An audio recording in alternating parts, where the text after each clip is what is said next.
Boa noite, está começando mais um programa Ponto de Vista. Eu sou Rui Alves e apresento esse quadro de bate-papos do estado de Goiás que aborda os assuntos mais relevantes. 440.827 divórcios no Brasil em 2023. Esse é o número mais recente que nós encontramos do IBGE, que demonstra o número de divórcios no país. Esse número ele superou 4,9% ao número do ano anterior, de 2022. O divórcio, mais do que uma separação de corpos entre as pessoas, envolve muitos fatores: filhos, patrimônio, bem, convivência.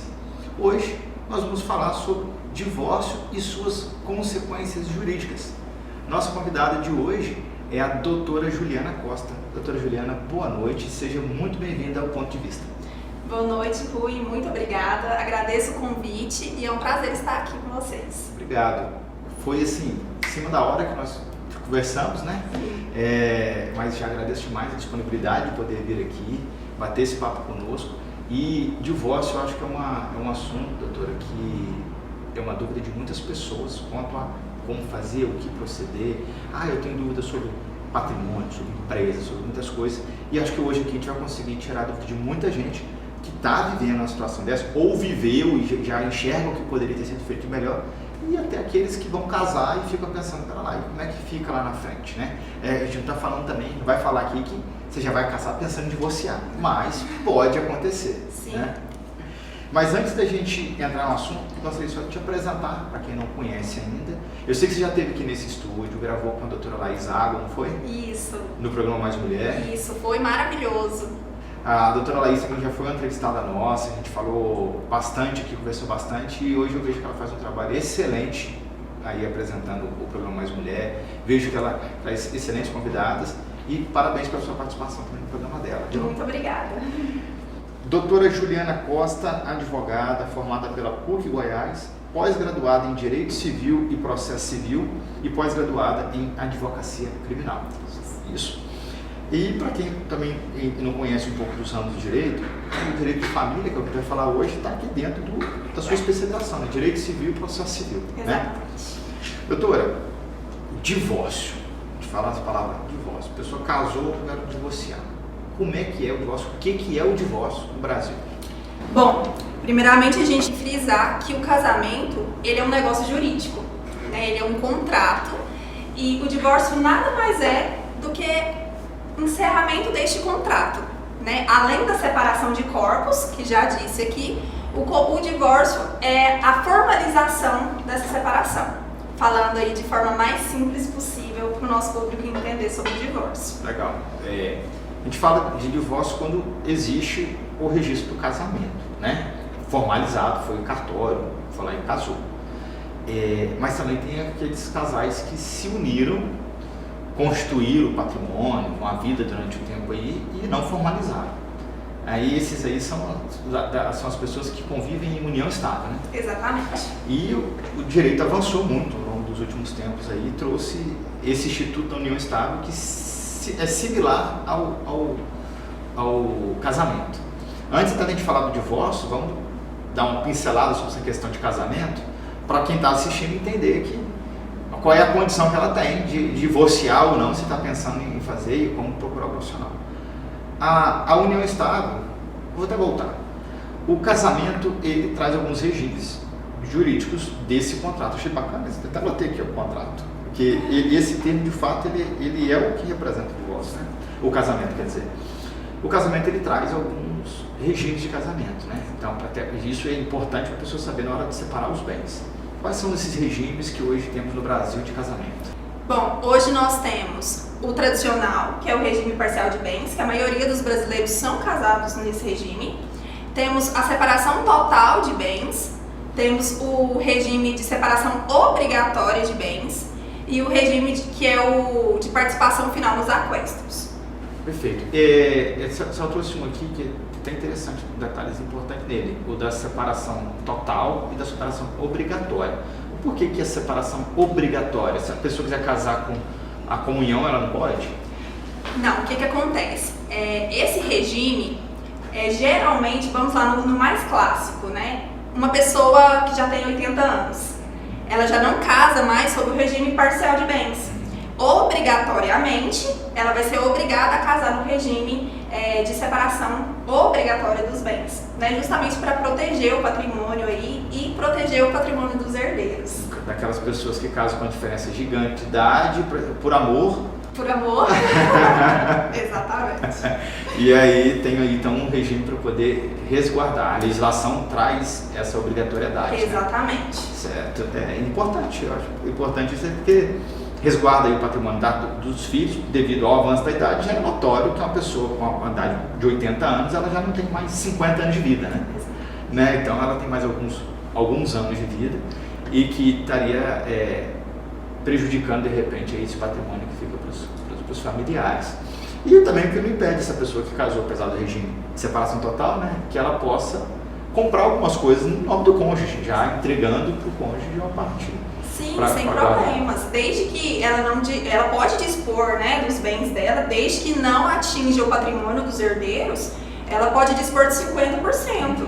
Então ela pode fazer o que ela quiser, a lei não vai proibi-la de gastar com o novo amor, porém resguardando aí, né, a parte que seria direito de fato dos herdeiros. Sim. Mas diante desse cenário a gente tem a união estável, a união estável. A união estável ela traz qual tipo de regime dentro dela? É a separação, a comunhão, a separação obrigatória? O que é a união estável? A união estável ela é regida pelo regime parcial de bens.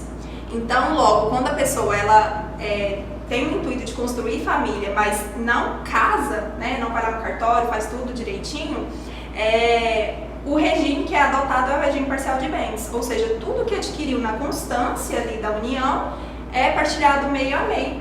Certo. E o que tem antes da união, nesse regime, ele não é partilhado, né? Não. Ou até uma herança que é recebida após essa união também não entra como partilha do casal, né? Não. E é importante falar que herança, ela é um bem, ela é um direito adquirido, né? Ela já não entra na partilha aí de bens, não. Né? Tanto no casamento quanto na união estável. E para esses casais que estão nos assistindo aqui hoje e que tá ali, começou a namorar, aquele negócio foi envolvendo, vem juntar as escovas, vamos morar junto, tá? Quais são os critérios hoje que o direito institui para que seja caracterizado uma união estável? Tem gente também que namora há muitos anos, dorme um na casa do outro na casa do outro, e fica pensando, será que eu já tenho uma união? Eu comprei um carrinho, estou com medo de desfazer dele, de perder. O que caracteriza uma união estável? Hoje, nossa legislação, nossa lei, ela não tem especificada quanto tempo já é decretada uma união estável. Então, tempo não é um critério. Não é um critério.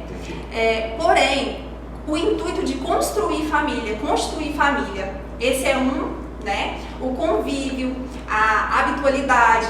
Então, assim, moram juntos, são vistos sempre ali pelos vizinhos, né? Contas chegam lá para ela, boletos bancários, mesmo que seja ali pouco tempo de união, já é caracterizada uma união estável, né? Então, um dos principais fatores, um dos principais requisitos para se configurar a união estável é o intuito de construir família, o intuito de estar ali e seguirem juntos. Então, né? uma potencial demanda judicial, é imprescindível que a pessoa que está requerendo a união estável, ela consiga demonstrar, ela tem que provar essa convivência. Exatamente, tem que provar. Nós fazemos provas aí, como eu disse, né? Chega uma fatura, um comprovante aí na sua casa, de comprovando a residência de ambas as pessoas, testemunhas, fotos, coisas que vocês adquiriram juntos ali também, é importantíssimo. Rede social hoje ajuda muito, né? Demais da conta, demais da conta. Não só nesses quesitos, mas na pensão alimentícia também aí, a gente chama de teoria da aparência. Isso é importantíssimo. Não, pera lá. A gente vai falar de pensão daqui a pouco, vou até anotar aqui pra gente, isso é interessante. Porque aquele genitor, ou até a genitora que pode acontecer, que está tentando ocultar patrimônio, né? Vamos falar disso aqui, porque eu quero aprofundar nesse assunto, isso é bacana. Mas a pessoa que está hoje convivendo em união estável, o casal, não vamos casar não, quero formalizar isso. Existe possibilidade de formalizar uma união estável? Existe sim. No cartório mesmo. É igual o requerimento de um casamento. Eles vão lá, vão requerer o reconhecimento da união estável no cartório e tem todos os trâmites bonitinhos ali que você pode, você mesmo, sem precisar de um advogado, sem precisar ingressar na justiça, fazer o reconhecimento dessa união estável. E aquele casal que hoje está convivendo, está namorando, saindo para um lado para o outro, começando a comprar as coisas, cada um compra a sua, mas não quer esse reconhecimento de uma união. Eu ouvi falar com algo ligado a um contrato de namoro. Não é a minha área, né? Então eu não sei. Como é que funciona o contrato de namoro? Bom, esse contrato de namoro, ele vem para resguardar justamente isso, a compra de bens. Né? Então, por exemplo, ali, cada um quer viver na sua casinha, não quer que configure a união estável, mas mantém ali um contato habitual. Às vezes fica uma semana na casa de um, uma semana na casa de outro, mas tem um contrato determinando ali que ele não passa de um namoro, né? Para não se configurar realmente a união estável. E não confunde os patrimônios. Exatamente. Então a intenção é resguardar apenas os patrimônios. Exatamente, resguardar apenas os bens. E como você citou aqui, o exemplo do carro, cada um comprou o seu carrinho, né? Não querem morarem juntos, mas também não querem correr o risco aí de futuramente configurar uma união estável por passar muito tempo na casa um do outro. Então o contrato de namoro ele vem justamente para resguardar os bens de uma futura aí, reconhecimento de união estável. Sim. Então a gente pincelou aqui, acho que pelas configurações de casamento que temos hoje vigentes na legislação brasileira, porque o nosso tema, inclusive, é o divórcio, né? Então vamos falar do divórcio. Então, superado o casamento, agora veio o problema dos casais. Como que funciona o divórcio? A pessoa, o casal, uniu, a gente está falando, obviamente, de questões cíveis, excluindo as questões religiosas, né? Sim. Estamos falando da legislação, que o Brasil é um Estado laico, então a legislação nesse ponto ela não importa, a religião nesse ponto ela não importa, né? O casal não está convivendo bem e busca a separação. Quais são os tipos de divórcio que a pessoa pode buscar? Certo. Nós temos duas modalidades do divórcio, que é o litigioso e o consensual. O litigioso, né, é quando ele há brigas entre os casais, não há consenso sobre a partilha de bens, não há consenso sobre guarda, alimentos, quando há filhos, né? Então, há o processo litigioso. O consensual, ele pode ser feito nas duas vias, tanto na via judicial quanto no cartório, né, que é a via extrajudicial. Mas, para que isso aconteça na via extrajudicial, tem alguns requisitos, né, que devem ser cumpridos, como acordo entre as partes, né, não pode haver filhos menores ou incapazes, e a partilha de bens tem que estar definida. Então, eles têm que estarem de acordo ali com aquela partilha para que seja feito no cartório. Agora, se necessário fazer um consensual na via judicial, né, pode sim também ingressar, e aí é feito quando há filhos menores, mas desde que ambos estejam de acordo com o divórcio. E essa questão então de ser na via judicial pela existência de filho menor é devido aos interesses da criança. Da criança, porque o Ministério Público ele é o terceiro interessado. Então, obrigatoriamente, quando há menores ou incapazes, o Ministério Público faz parte do processo também. E no cartório não tem como chamar o Ministério Público a se manifestar. Exatamente, aí, somente no litígio ou no judicial. Aí o juiz intima o Ministério Público a fazer uma manifestação se os interesses do menor estão sendo assistidos ali, mesmo que seja consensual, mesmo que o casal entendeu. Sim, exatamente, mesmo que ele tenha um acordo já sobre a partilha, sobre a guarda, o Ministério Público ele é acionado, né? Por quê? Porque nas ações de alimentos, até no divórcio que discute sobre isso, o melhor interesse da criança e do adolescente é colocado em questão. Então ali não é o interesse dos pais. Né? O Ministério Público vai analisar ali aquela ação e vai ver se está cumprindo os requisitos, se o local é apropriado realmente, todas essas questões. E aí ele fala que está tudo ok, dá o parecer dele, né? E o juiz, ou se for um acordo, homologa aquele acordo, ou se tiver ali no litigioso, ele dá a sentença dele. Perfeito. Estamos falando do interesse da criança, ou do adolescente, do menor, né? No caso, que é incapaz, então alguém tem que decidir por ele. Né? Os interesses do menor, quanto à guarda, é comum a gente ver, inclusive nas questões do divórcio, que algum fala, o filho é só meu, vai ficar comigo, tá, não é seu. Então tem a questão de pedir a guarda de forma unilateral. Não, agora vai ficar comigo, eu vou demonstrar que você não tem capacidade, aquela coisa. Qual que é o maior interesse, nesse caso, para o menor? Falando a guarda. Bom, primeiro nós temos que frisar que a guarda nem sempre vai ser da mãe, né? Importante isso, porque existe um mito aí que sempre é da mãe. Mas é uma prioridade? É uma prioridade. Para que seja dela? Na maioria das vezes, sim. Então é importante a gente destacar isso e destacar que vai ser levado em consideração aquela pessoa que tem maior capacidade de cuidar da criança. Então, se por exemplo, um pai ali, ele trabalha, vamos na questão aí de um policial, a rotina dele aí é um plantão de 24 horas, certo. Né? Com quem essa criança vai ficar durante 24 horas? Perfeito. E a mãe talvez ela trabalhe aí 8 horas por dia. Então, isso também é levado em consideração. É levado em consideração o melhor ambiente para a criança, né? A escola, quem pode oferecer uma melhor educação, um melhor acompanhamento para o desenvolvimento daquela criança. Então, é uma série de fatores que são levados em consideração, não só o financeiro, porque tem outro mito aí relacionado também que sempre vai ficar com a pessoa que tem melhor condição financeira. Entendi. Não, né? Na questão do financeiro é provado mais para decretar a pensão alimentícia, não para decretar com quem a criança vai ficar.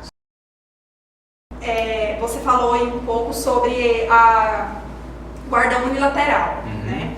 Importante a gente frisar também que no Brasil não é tão raro a decretação da guarda unilateral.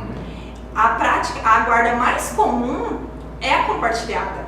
Né? Por quê? Porque é levado em consideração o melhor interesse da criança e do adolescente. A convivência com os ambos genitores. Exatamente. Entendi.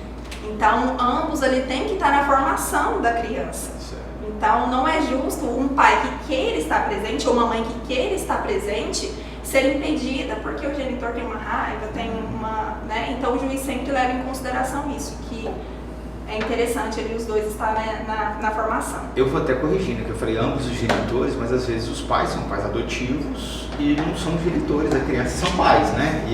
Então não é ambos os genitores, mas ambos os pais, né?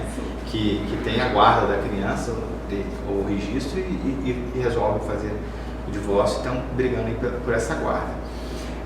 Quanto ainda à questão da guarda e da pensão, como que fica essa questão dessa divisão da pensão? Tem um instituto que é para que a criança ela possa ter um padrão de vida similar ao que o pai tem, né? Ou a mãe tem, ou os pais têm. Inclusive ainda que ela possa tentar manter um padrão de vida similar ao que o outro, que ela não tenha a casa, a residência, ou que ela conviva mais, possa fornecer para ela, né? Eu acho até curioso isso, a gente tentar destacar um exemplo, que eu acredito que pode vir muito a esse exemplo que as pessoas pensam, quando a gente fala assim, da pensão alimentícia do filho do Neymar, né? Neymar ganha milhões por mês. Aí pensar, então a pensão tem um valor estipulado, 10%, 30%. Aí você pensa que uma criança, se o Neymar ganha 10 milhões por mês, tirar 30% de 10 milhões é 3 milhões. Uma criança precisa de 3 milhões por mês, o que é que vai fazer com esse dinheiro? Isso exagera, de repente, o padrão de vida, mas também ele não pode pagar 3 mil reais de pensão para uma criança dessa, porque o padrão de vida que ele vive é completamente diferente do outro. Como é que é estipulado isso? Existe um percentual mínimo ou máximo para uma pensão alimentícia? Nós temos o mínimo, na verdade, a lei não especifica que esse é o mínimo.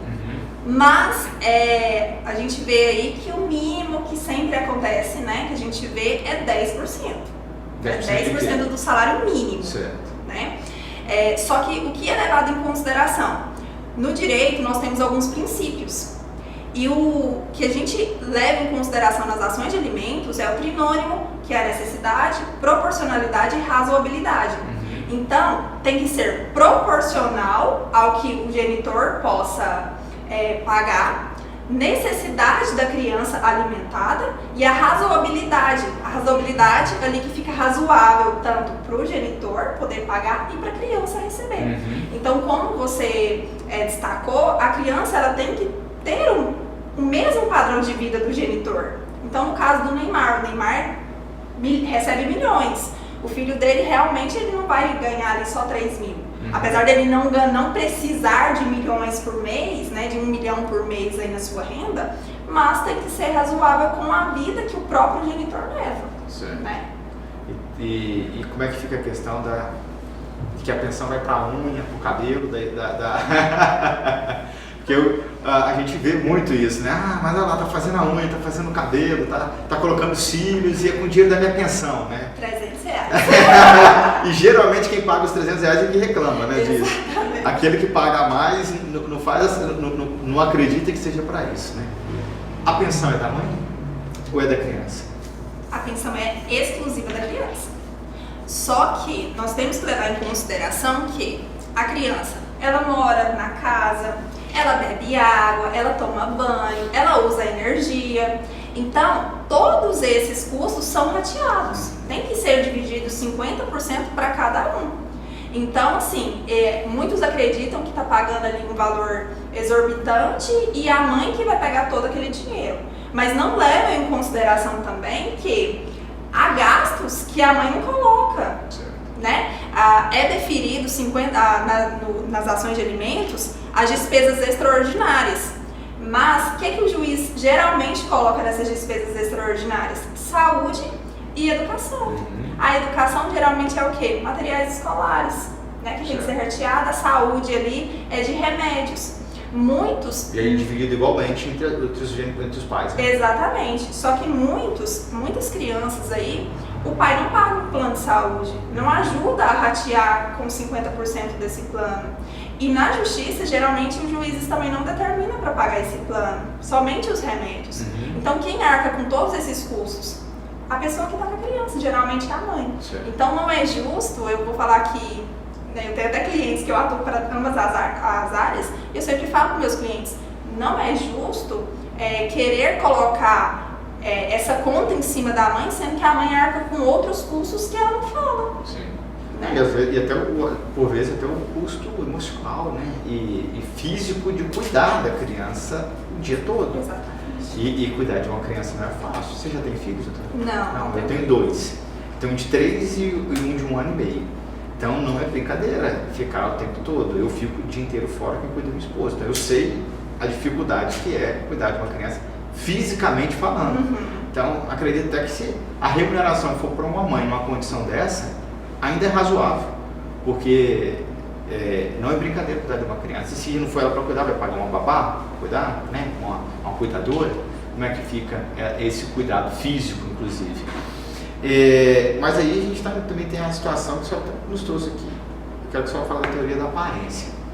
A gente vê que tem muito genitor que fica escolhendo, principalmente aquele que é profissional autônomo, né?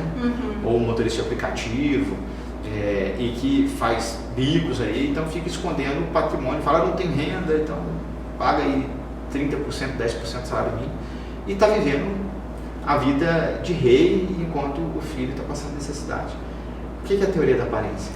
A teoria da aparência é aquela que nós usamos de fotos em redes sociais, nós usamos a ostentação aí para provar que aquele genitor ele tem condições de pagar além dos 30% ou 50% que foi deferido ali.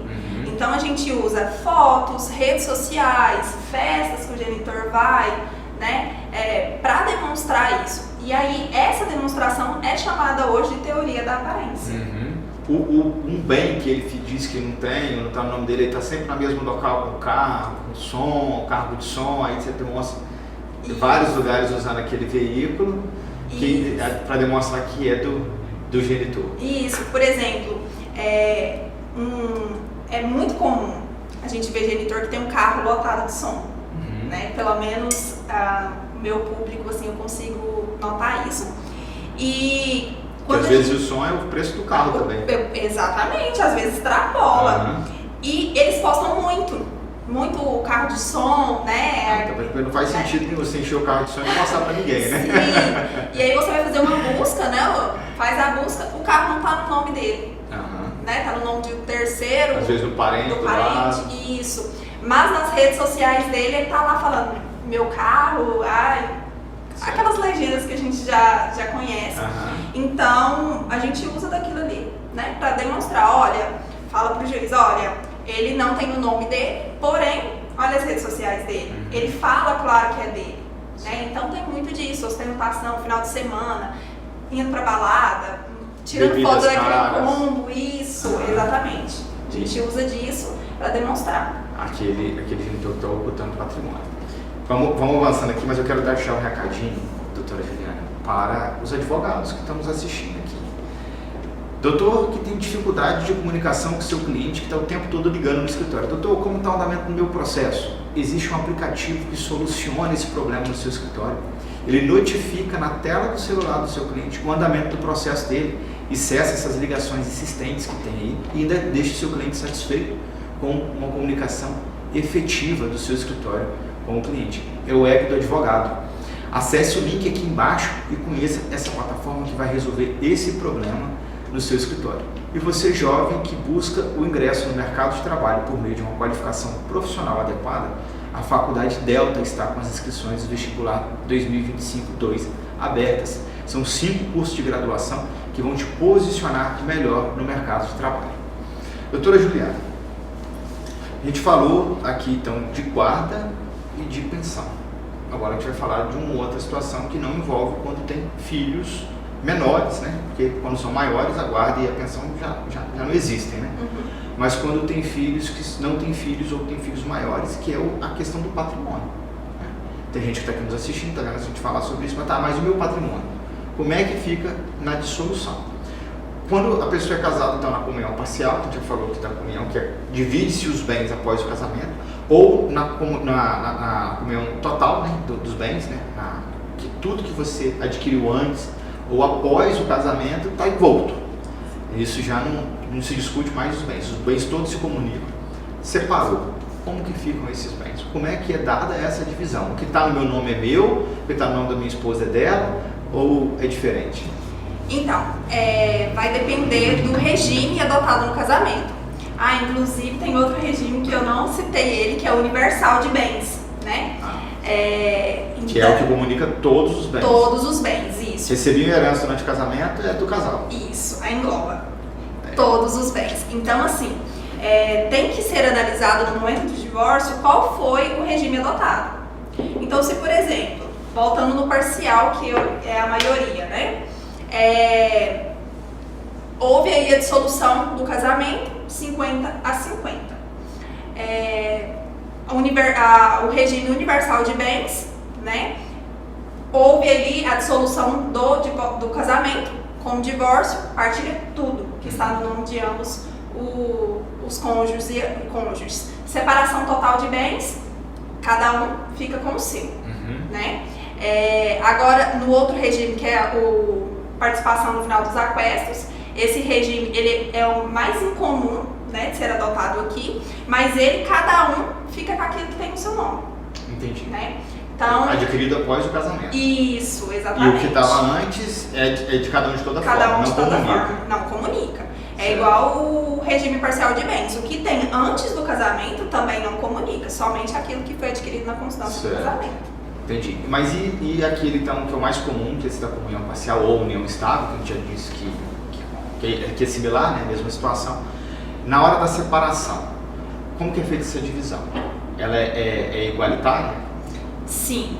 Nesse caso, no regime parcial de bens, é 50-50, tanto os bens quanto as dívidas. As dívidas relacionadas ao casal, né? Então ele conseguiu comprovar que foi uma dívida que os dois adquiriram juntos, ela também vai ser partilhada 50-50. Então vamos usar um exemplo aqui que eu pensei. A gente está aqui com um casal, casou ou está em união estável e com muita dificuldade de comprar um carrinho aí na constância do casamento. Financiado, ainda falta até algumas parcelinhas a pagar. Acabou o casamento, só que o patrimônio hoje vale mais do que o que tem a pagar. Como é que fica essa divisão? Bom, foi adquirido na constância do casamento, certo, né? Tá partilhando ainda, tá financiando ainda, tá pagando o financiamento. Aquilo que já foi pago, ele deve ser partilhado meio a meio. Então, aí eles podem entrar em um comum acordo, quem vai ficar com o bem se quiser, né? Aí fala, eu vou ficar com o bem, então eu vou te pagar a sua parte e vou continuar arcando com as demais prestações. Perfeito. Ótimo, pode ser assim também. caso eles não entrem em comum acordo sobre isso. Então eles podem vender o bem, dividir ali as parcelas e dividir a dívida, o que ainda falta Ou ser que partilhado. tá a dívida e o que sobrou divide. Divide, exatamente. Entre o casal. Perfeito. Agora, a gente tinha até falado na nossa conversa antes da gente gravar um termo interessante que para mim inclusive é novidade. É o uso capião familiar. Vamos primeiro falar do que é o uso capião, né? Para depois a gente falar de uso capião familiar. Isso aí até envolve uma coisa mais relacionada também a inventário, né? Mas o que pode se resolver também numa questão de relacionamento. Sim. Né? Inclusive, se tem um relacionamento aí por separação total e tudo, então a gente está falando de uso capião. O que é uso capião e o que é uso capião familiar? A uso capião é um instituto que é previsto no Código Civil. Quando uma pessoa ela está em um imóvel, ela está ali dando razão social à posse, né? Está ali por um período de tempo, ela pode usucapiar aquele imóvel. Ou seja, ela pode tornar aquele imóvel seu. Né? Sem ser dona, proprietária. Sem ser dona, exatamente. Mas tem alguns requisitos. Por exemplo, para ficar mais fácil de entender, porque ele é um pouco complexo. O proprietário, de fato, do imóvel, ele foi embora do Brasil, abandonou o imóvel. Uma pessoa entra naquele imóvel e começa a dar razão social, ou seja, começa a cuidar do imóvel, começa a pagar IPTU, água, energia. Ou constrói, faz algumas benfeitorias naquele imóvel ali. Aí a pessoa que está lá fica um período de tempo. Aí vai depender, né, de qual uso capião vai ser feito, tem alguns requisitos. Mas, por exemplo, ele ficou lá 15 anos. Ele pode entrar... se é na cidade, se é na zona rural. Isso, o tamanho do imóvel, né, o tempo que está ali, são alguns dos requisitos para usucapiar um imóvel. Então, ele ficou ali 15 anos e ele pode entrar com essa ação de uso capião, requerendo que aquele imóvel passe a propriedade para ele, porque a posse ele já tem. Certo. Então, ele vai requerer a propriedade, transferir para o nome, escriturar, bonitinho. Já a uso capião familiar, ela é da seguinte forma. Vamos supor aí que eles são casados pelo regime parcial de bens e o cônjuge decide sair de casa. Eles separaram de fato, mas não divorciaram. Então ele saiu e abandonou o lar durante 2 anos. Certo. Sem entrar com o divórcio, sem falar com a pessoa. Então, essa pessoa que ficou no imóvel, desde que preenche os requisitos, e os requisitos são: o imóvel tem que ter até 250 metros quadrados, né? Ela tem que continuar ali pagando todas as contas, e ela não pode, a outra pessoa não pode ter ingressado com o divórcio, a partir de bens, não pode estar ajudando a pagar nada do imóvel, tem que ter de fato ter abandonado. Aí ela pode entrar e requerer a uso capião familiar, ou seja, ela vai requerer a parte que seria do outro, a ameação do outro, para ela. Então ela vai ter a totalidade da casa para ela. E isso ela tem que estar ali dentro durante um certo tempo? Sim, ela tem que estar lá durante 2 anos. 2 anos. 2 anos já pode entrar com o pedido da uso capião familiar. Mas aí nesse caso, o patrimônio fica todo para ela, o bem, ou ela teria ali o direito real de moradia, por exemplo? Não. Nesse caso da uso capião familiar, o bem ficaria todo para ela. Certo. E detalhe importante também que eu tenho que frisar é que ela não pode ter nenhum outro imóvel no nome dela. Entendi. Apenas esse imóvel. Certo. Então o casal construiu, tem uma casa ali de até 250 metros quadrados, somente esse o bem da família, um dos dois abandonou, ela pode entrar com a parte que seria do outro, da meação, e exercer o direito da uso capião familiar. E isso já em processo de divórcio ou não? Não, ela é uma ação autônoma. Não, mas se eles estão divorciando, é um requisito? Ou se o casal não divorciar, por exemplo, tem gente que saiu, abandonou, foi e não fez nenhum procedimento de divórcio nem nada. Essa pessoa pode requerer uso capião familiar? Sim. E se houver um processo de divórcio também, e a outra parte abandonou também, enquanto o processo corre, também pode requerer uso capião familiar? Pode também, desde que durante esse divórcio não seja, já tenha entrado com pedido da partilha. Antes dos 2 anos. Mas, por exemplo, inclusive chegou um caso para mim essa semana sobre a uso capião familiar, mas já era um pouco tarde. Vamos lá, no exemplo dessa minha cliente, para ficar um pouco mais claro. Sim, muito ela está no imóvel desde 2013, foi quando ele abandonou o lar. Ele não entrou com pedido de divórcio, né? E agora, em 2025, ele entrou com pedido de divórcio e requerendo a partilha de bens. Certo, 2013? Desde 2013, Nossa, que ele abandonou o lar. 12 anos depois. 12 anos depois. Certo. Só que o que acontece? A profissional que ela contratou simplesmente só fez a defesa dela. Ele pediu o divórcio, a partilha de bens, junto com aluguéis, requerendo aluguéis. E infelizmente a advogada dela fez apenas a defesa, requerendo descontos do IPTU, somente do IPTU, nesse valor dos aluguéis. Certo. Então, o que aconteceu? Por ela não ter requisitado a uso campeão familiar, que nesse caso ela preenchia todos os requisitos, Sim. foi decretado o divórcio, a partilha do bens e decretado que ela pague os aluguéis. Nossa, meu Deus do céu. Então, assim, o valor acumulou Até muito. vamos explicar essa questão do aluguel, para quem está assistindo entender, né? Porque quando a pessoa é proprietária de um bem do imóvel, nesse caso, ela tem que pagar uma parte pelo uso do imóvel para a outra parte, né? Isso. Então, ele requeriu, faz uma avaliação, né, de quanto é o imóvel, o que seria o aluguel, e como parte é dela, desconta a metade, e a outra metade ela tem que pagar. Isso. Então foi requerido o pagamento do aluguel durante esses 12 anos, Sim. com correção e juros. Exatamente. Deus me livre, ela perdeu o patrimônio. Praticamente. Só que assim, a sorte dela, entre aspas, é que o cônjuge, ele só alegou o abandono de fato desde 2022. Entendi. Na verdade, e a advogada dela, a defesa dela, falou que era desde 2012. Mas como o autor alegou que era de 2022, o juiz levou em consideração o abandono. Exato. Então ele não deferiu o pedido dele. Para trás, na verdade, o da advogada, que falou que era de 2012. O da defesa dela falou que era de 2012. Certo. E ele alegou que era a partir de 2022. Sim. Porque eu acredito que o advogado dele já também estava querendo cogitar ali uma questão da uso campeão familiar. Entendi. Ele poderia ter pensado nisso. E aí, mas ele não estava de posse do imóvel? Não, mas ele poderia já estar se precavendo para se defender de uma talvez possível uso campeão familiar. Se a advogada, assim, não falando da colega, mas se ela fosse talvez especialista e conhecesse mais sobre esse instituto da uso campeão familiar, ela poderia ter falado ali naquela ação que ela já estava em posse do imóvel há mais de 2 anos, que ele havia abandonado e preenchia todos os requisitos para o uso campeão. Já pediu uma reconvenção ali para o uso campeão familiar. Exatamente. Entendi. E aí, mas qual foi a decisão do juiz nesse caso? Aí, nesse caso, ele decretou, curioso. decretou o divórcio, a partilha do bem, mandou fazer uma avaliação judicial para saber o valor do imóvel e também decretou os aluguéis desde 2022, que foi o período que o autor alegou, mas, de toda forma, os aluguéis ficaram no valor de 25 mil. Entendi. Mas se fosse antes seria pior, mas entendi. O juiz também não pode julgar por aquilo que a pessoa não pediu, né? Isso. Então, apesar dela ter, a advogada dela ter alegado que ele abandonou lá em 2012, e o juiz não poderia deferir os aluguéis de 2012, porque ele só pediu em 2022. Exato. Importante também frisar aqui que juiz tem algumas questões que ele não pode conhecer de ofício.